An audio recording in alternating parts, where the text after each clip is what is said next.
The Hypnotist by Lars Kepler. Read by Eamonn Riley. Like fire. Just like fire. Those were the first words the boy uttered under hypnosis. Despite life-threatening injuries, hundreds of knife wounds to his face, legs, torso, back, the soles of his feet, the back of his neck, and his head. The boy had been put into a state of deep hypnosis in an attempt to see what had happened with his own eyes. "I'm trying to blink," he mumbled. "I go into the kitchen, but it isn't right. There's a crackling noise between the chairs, and a bright red fire is spreading across the floor." They'd thought he was dead when they found him among the other bodies in the terraced house. He'd lost a great deal of blood, gone into a state of shock, and hadn't regained consciousness until 7 hours later. He was the only surviving witness. Detective Joona Linna was certain that the boy would be able to provide valuable information, possibly even identify the killer. But if the other circumstances had not been so exceptional, it would never even have occurred to anyone to turn to a hypnotist. Chapter 1.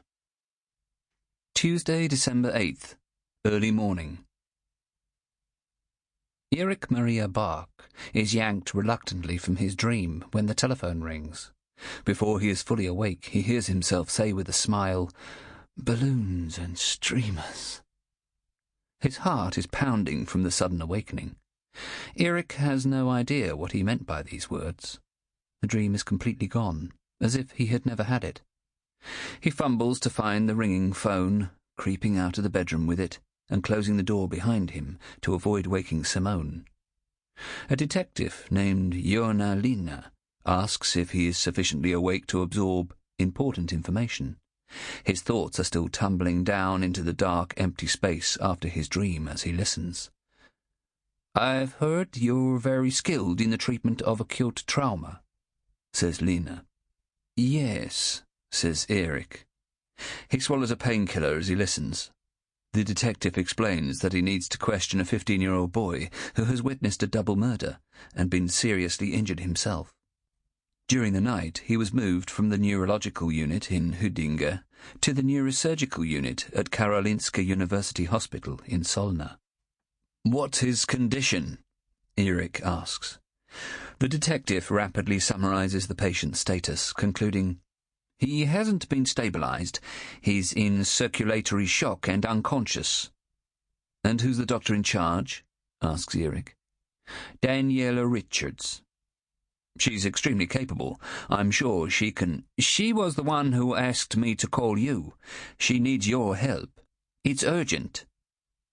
When Erik returns to the bedroom to get his clothes, Simone is lying on her back, looking at him with a strange, empty expression. A strip of light from the street lamp is shining in between the blinds.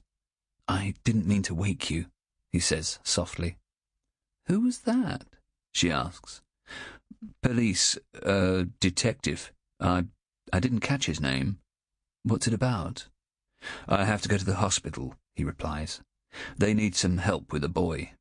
"Oh, what time is it anyway?" She looks at the alarm clock and closes her eyes. He notices the stripes on her freckled shoulders from the creased sheets. "Sleep now, Sixen," he whispers, calling her by her nickname. Carrying his clothes from the room, Erik dresses quickly in the hall. He catches the flash of a shining blade of steel behind him and turns to see that his son has hung his ice skates on the handle of the front door so he won't forget them. Despite his hurry, Erik finds the protectors in the closet and slides them over the sharp blades. It's 3 o'clock in the morning when Erik gets into his car. Snow falls slowly from the black sky. There is not a breath of wind, and the heavy flakes settle sleepily on the empty street. He turns the key in the ignition, and the music pours in like a soft wave. Miles Davis, Kind of Blue. He drives the short distance through the sleeping city, out of Lundmarkagarten, along Sveavägen to Norrtull. He catches a glimpse of the waters of Brunnsviken, a large dark opening behind the snowfall. He slows as he enters the enormous medical complex. Sample complete. Ready to continue?